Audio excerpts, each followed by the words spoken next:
블랙헤드는 꼭 피부과에 오지 않아도 충분히 좋아질 수 있는 부분이 있거든요. 그래서 평소에 피부 관리, 생활 습관이 아주 중요하기 때문에 올바른 관리법을 알아두시는 것이 좋습니다.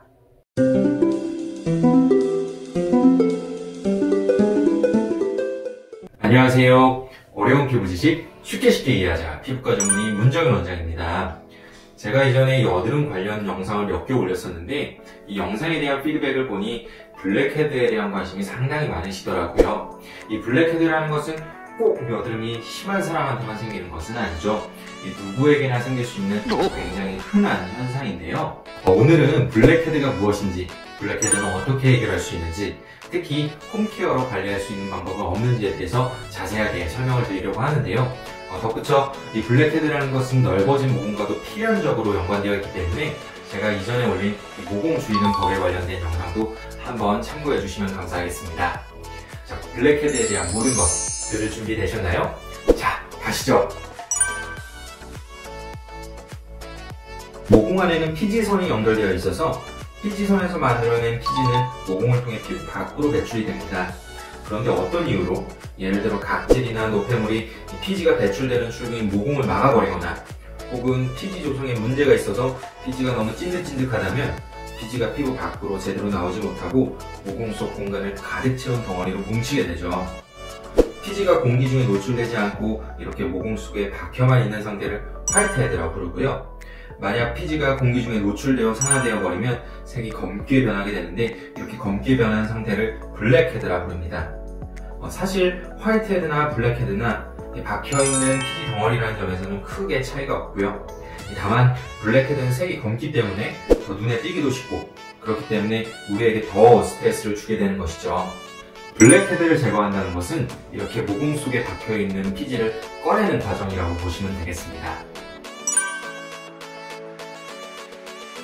사실 홈케어로 블랙헤드를 해결하는 것은 그리 어려운 일만은 아닙니다.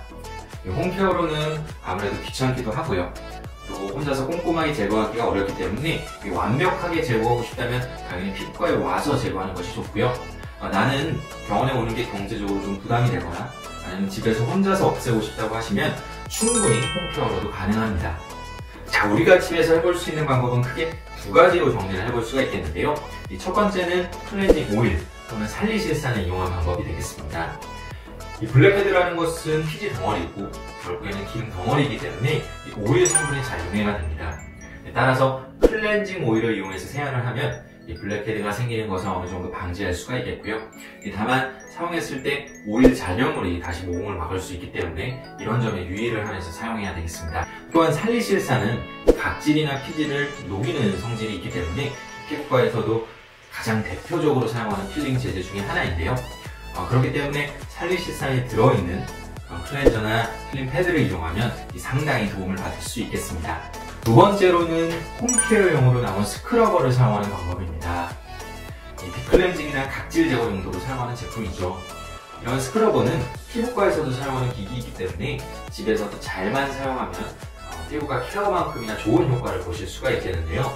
먼저 온스포나 스팀을 이용해서 모공을 열어주고 피지를 불린 다음에 이 블랙헤드가 심한 부위에 스크러버를 적용하게 되면 어느 정도 손쉽게 블랙헤드를 제거하실 수 있습니다. 물론 피부가 예민한 부위에 적용하는 것은 피해 주셔야 하고요. 블랙헤드가 없는 부위까지 과도하게 사용하는 것은 지양하시는 것이 좋겠습니다.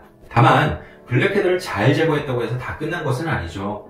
피지 분비가 많은 피부에서는 시간이 지나면서 금방 다시 블랙헤드가 재생되곤 하는데요. 이 블랙헤드의 예방을 위해서 평소에 비타민 A 성분의 연고를 바르시는 것이 피지 분비를 조절해줘서 블랙헤드가 생기는 것을 조금이나마 방지할 수가 있겠고요.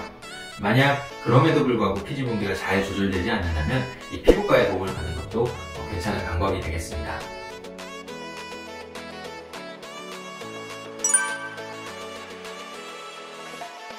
피부과 의사들은 코팩을 쓰지 말라고 얘기합니다. 저도 대부분의 경우에 코팩 사용을 추천드리지 않는데요. 코팩이 무조건 나쁘다는 뜻은 아닙니다. 사실 홈케어로 코팩만큼이나 확실하게 블랙헤드를 제거할 수 있는 방법도 없죠.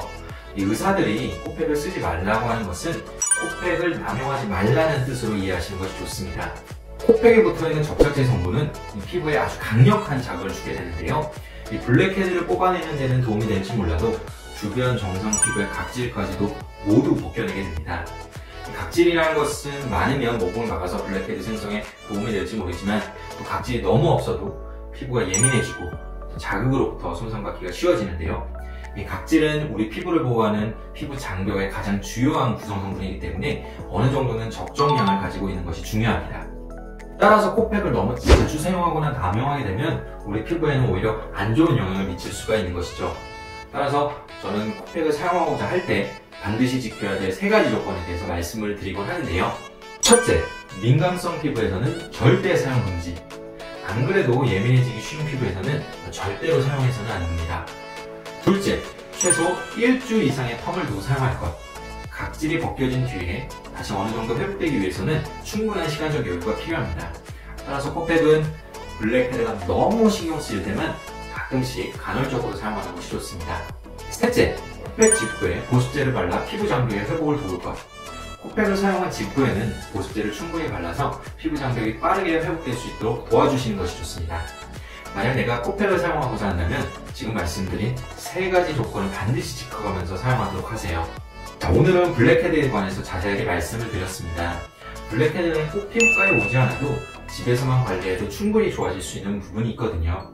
평소의 생활습관, 피부 관리가 아주 중요하기 때문에 제가 오늘 말씀드린 부분을 충분히 잘 실천하셨으면 좋겠고요. 덧붙여 이 블랙헤드 때문에 늘어난 모공이 고민이라면 제가 이전에 올린 영상, 이 모공 줄이는 법에 관한 영상도 시청해주시면 많은 도움이 되실 것 같습니다. 오늘 내용이 유익하셨다면 구독과 좋아요 부탁드리고요. 지금까지 피부왕정의 문정일 원장이었습니다. 감사합니다.